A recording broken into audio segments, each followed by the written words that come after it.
Yo les Nakama, c'est ton Nakama Winnie en chakra et en vibranium et bienvenue dans ce nouvel épisode de l'After Geek. Mais avant de commencer l'émission, je tiens tout d'abord à vous remercier des nombreux messages que j'ai reçus la semaine dernière concernant le pilote, les choses qui étaient bien, les choses à améliorer. Je prends vos critiques à cœur et à joie bien évidemment, mais en tout cas ça fait extrêmement plaisir, j'ai eu beaucoup de retours positif concernant l'émission. On va s'améliorer au fur et à mesure, tout n'est pas parfait, mais bon, en tout cas, ça me donne beaucoup de force pour cette émission que je tiens à faire de façon hebdomadaire. En tout cas, je tiens aussi à remercier tous mes partenaires et tous les gens qui ont partagé la vidéo de la semaine dernière, ça fait extrêmement plaisir également. Et cette semaine, pour vous régaler, j'ai pas fait les choses à moitié, bien évidemment. Après l'interview de Togashi pour Hunter x Hunter la semaine dernière, cette semaine je vous ai ramené une interview exclusive de Henry Cavill, le British, aka le Superman. Voilà, concernant les rumeurs sur le départ de Superman ou pas, voilà, Henry Cavill nous a accordé une interview. Mais avant cela, c'est les débriefs des news de la semaine. L'événement de la semaine dernière, si tu es un fan de manga et d'anime, c'était la sortie du film live action de Bleach sur Netflix. Alors je vais pas vous donner mon avis dans cette vidéo parce que j'ai fait une critique bien évidemment sur le film, hein, en haut à droite. Et oui, j'ai fait un peu d'auto-promo, bah oui, je fais ce que je veux. Mais ce qui va être intéressant dans cette vidéo, c'est surtout réagir à vos réactions. Voilà, qu'est-ce que vous en avez pensé sur les réseaux sociaux, sur les forums, etc. Et bien évidemment, c'est mon acolyte Marcel qui va s'occuper d'analyser vos remarques sur internet. Marcel, à toi de jouer, déchiffre-nous, débriefe-nous toutes les réactions sur les réseaux sociaux des fanatiques sur le film Bleach. En effet, Winnie, j'ai examiné les réactions sur internet des internautes, Facebook, Twitter, Instagram, sur nos sites partenaires ActuManga et Manga Life. Je vous fais des bisous et également les commentaires de ta vidéo critique, Winnie. Ah oui, j'ai examiné tout ça. Alors bien évidemment, je vais vous balancer les commentaires sur la vidéo. Et également, j'aimerais revenir sur un détail, c'est que, à la plus grande surprise générale, le film a été plutôt défendu. Bon, bien évidemment, le film a des haters, mais je pense que ce sont des gens qui ont du mal avec l'adaptation live action d'un manga ou d'un animé. Mais j'aimerais revenir sur un autre détail, Winnie. C'est concernant ta critique, tu as dit qu'aucun film japonais n'ont de classique, que les films japonais ne sont pas cultes. Tu te fous de la gueule du qui? Mais tu es un culte. On en parle de Kenshin, Vagabond, Gantz, le film Samouraï. Mais c'est pas dire que tu es un inculte et pas professionnel, que les films japonais sont nuls. Mais faut te réveiller le cerveau, toi. Non mais t'es pas bien. Non mais tu es fou. Regarde les films avant de critiquer. Ouh. Faut que je me calme. Faut que je reprenne mes esprits là, j'ai chaud. Alors faut savoir que c'est bientôt la Jump Festa. La Jump Festa c'est un peu la Comic-Con japonaise autour des mangas et des animés. Et là il y a quelques infos qui commencent un peu à fuiter. Notamment le retour de Dragon Ball Super en série en 2019. Waouh, mais quelle info extraordinaire. Ça je m'y attendais vraiment pas du tout, hein. Dragon Ball Super en 2019. Ça c'est de l'info exclusive. Par contre j'espère qu'ils vont pas faire la même erreur d'adapter l'arc de Broly, hein. Parce que s'ils font ça, et je sens qu'ils vont le faire, ah là, on va pas trop s'entendre, hein. Surtout si c'est pour nous foutre une animation dégueulasse. Donc voilà, Dragon Ball Super reviendra en 2019 pour ceux qui se poseraient encore la question. Mais qui sont ces gens? On se demande. Côté super-héros, on a eu des infos du côté de Marvel et de DC Comics cette semaine. On va commencer avec Marvel. Honneur aux dames, puisque on a eu le droit au premier trailer de Captain Marvel. Alors je vais vous donner mon avis globalement vite fait sur le trailer. J'ai trouvé le trailer sympathique, c'est pas ouf. Waouh, c'est le meilleur trailer de Marvel Studios. Je sais pas quoi. Non, faut pas abuser, calmons-nous parce que je vois qu'il y a beaucoup de gens qui sont excités sur internet. Moi, je trouve que c'est sympa. Voilà, on voit Brie Larson en Captain Marvel, Carol Danvers, on voit Coulson, on voit Nick Fury. Mais je trouve que ça manque d'épique et c'est pour ça que je trouve que le trailer, il est pas ouf et c'est inquiétant. Parce qu'on nous présente Captain Marvel comme le meilleur héros, enfin la héroïne la plus puissante de leur univers et elle a rien fait d'extraordinaire dans le trailer, donc on va voir ce que ça va donner par la suite. Mais bon, en tout cas, je trouve que c'est assez sympathique. Et en plus, j'ai fait un sondage sur Instagram, voilà, vous pouvez d'ailleurs me suivre sur Instagram, Winnie Sensei, voilà. Encore de l'autopromo, oui, je fais ce que je veux. Bref, ce que je disais du coup, c'est que j'ai fait un sondage de Captain Marvel et c'est assez mitigé, hein, je vais vous balancer les résultats. Voilà, hein, c'est du 52-48%, hein, là c'est très chaud, hein, donc on sent vraiment que le trailer a divisé.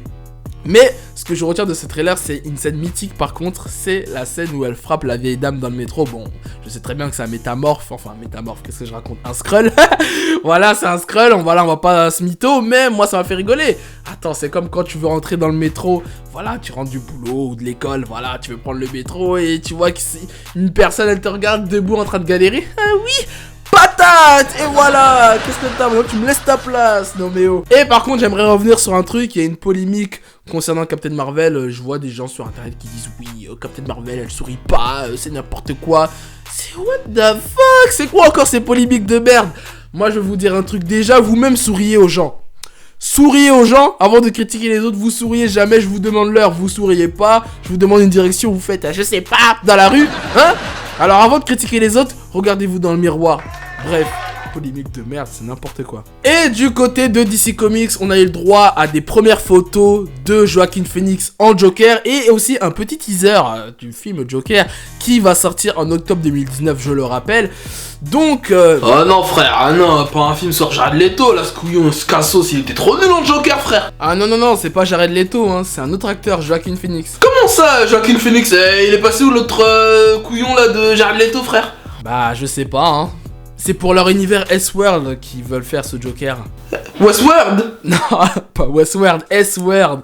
C'est un label indépendant de tout ce qui a été fait avec le DCU depuis Man of Steel. Ah, t'as Nespresso, George Clooney, Waters. Ouais, au pire, ouais, si tu veux. Ah ouais, mais moi je comprends rien d'ici ce qu'ils font frère, ils donnent mal au crâne frère. Et y'a Harley Quinn j'espère.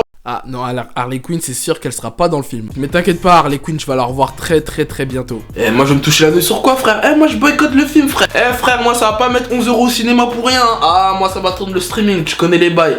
Et maintenant, en exclusivité, avant de terminer l'émission, l'interview de Mr. Henry Cavill, qui est Superman. Henry Cavill, m'entendez-vous? Bah, première question qui me vient en tête, bien évidemment. Êtes-vous toujours Superman à l'heure d'aujourd'hui? I didn't really. I just tried to get as many runs in as possible, schedule allowing. Personnellement, je trouve ça scandaleux que vous n'ayez toujours pas de séquelles après 5 ans après le premier Man of Steel, alors qu'il y a Wonder Woman qui est sorti l'année dernière, qui va avoir droit à une suite l'année prochaine. Comment réagissez-vous aux priorités de Warner et de DC qui, on va pas se mentir, mettent au profit et mettent en avant l'argent au dépit de la passion? Projects overseas, and the money doesn't just come out of nowhere. Word of mouth, by knowing about Daryl, by going to my social media and following links and stuff, any kind of interest which leads to a small donation of any sort makes a huge difference. And that's why it's important. Et concernant le cas Supergirl et le Michael B. Jordan en Superman ou en Valzod, peu importe, qu'en pensez-vous de ces rumeurs? Well, I think Cal has just given me a connection to animals which is unique in the sense that he's been my companion for 4.5 years. We've been side by side, very rarely apart, and if we are apart, it's not for long. And you start to have a true appreciation for that everything has a role to play. Très bien, dernière question avant de conclure l'interview. Pensez-vous que le public, que ce soit le grand public ou les fans de comics, mérite Superman au cinéma? Puisqu'on constate que depuis des années, il y a un parti pris pour Batman. On constate qu'il y a un parti pris pour la religion qu'on appelle le Bat fanatique. Donc, pensez-vous que le public mérite Superman, tout simplement? Funnily enough, the Rodriguez fruit bat, because I quite like the bats. They're pretty fantastic. But those guys are really gobby. And they've got lots of personality and attitude. So I think if I had a sidekick, he'd have to be quite boisterous and small as well to make it even more comical. And I think it'd be one of them. Mais allez, Henry Cavill, arrête de faire le mec poli. Exprime-toi. Déclare ta haine. Ça reste entre nous, y a pas de souci. Tu es trop gentil, trop poli, trop gentleman. C'est ça ton problème. Bref, merci d'avoir accepté cette interview, Henry Cavill. Avez-vous un dernier mot à ajouter aux fans français qui vont regarder cette vidéo? In the know and caring about projects that Daryl are pushing out there. And so something like rewilding, for example, and is no small task at all. And so for me, if we have people getting behind that and getting involved with that, then I've done my job right and I'm happy. Thank you. Et bien voilà, c'est la fin de cette émission. N'hésitez pas à réagir dans les commentaires à toutes les infos qui ont été énoncées dans cette vidéo ou à réagir via le hashtag AfterGeek sur Twitter, Instagram et Facebook et autres réseaux sociaux. Vous pouvez également vous abonner à la chaîne, liker la vidéo et partager surtout pour que tout le monde, le peuple d'internet puisse voir cette vidéo. Donc maintenant vous pouvez quitter le monde du net et revenir à une activité normale dans le monde réel. Au plaisir.